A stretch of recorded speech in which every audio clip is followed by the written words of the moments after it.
Jeśli tak samo przegrywasz na rankedach jak ja, ten utwór jest dla ciebie.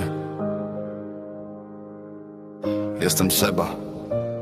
Legendę wbijam od nowa i mam powody, żeby Blizzarda disować. No to co, czat, jedziemy z nim. No to jedziemy. W Gliwicach wygrałem z tobą.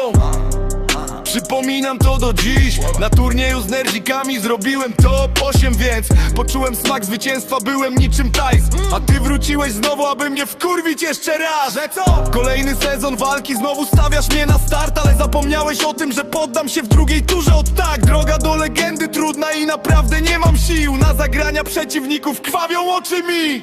Trzymajcie mnie. Ciągle nubkiem jestem. Blizzard, w co ty grasz? Ciągle nubkiem jestem.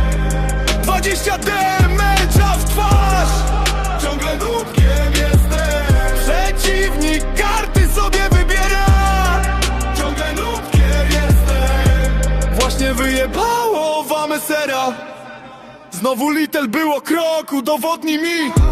Słuchaj widzu dobrze, bo 14 dni mam widzów za śmieci i nie jest mi za to wstyd. Kradniecie mi marzenia i o majątku sny. Każdy rangi spadek uczy jakiś dalej w przód. Przegranych tak wiele, co za rozdania ma mój wróg.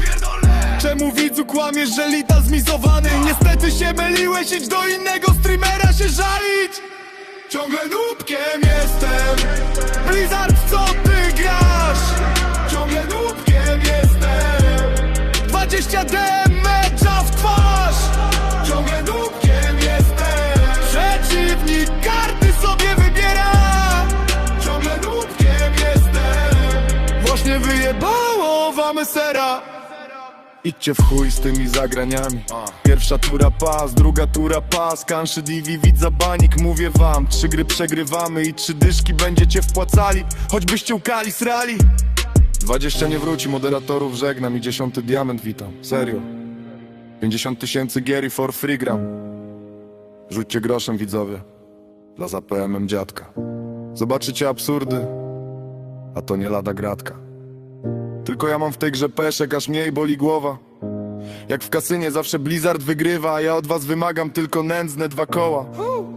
To dla wszystkich z czatu, gdzie każdy milczy, niczym u pantomimów teatralnych. Blank w blanka, jedno w jedno, ja już nie wierzę jak ateista. Znowu przegrywam w 4. turze na Prista. Ciągle nubkiem jestem.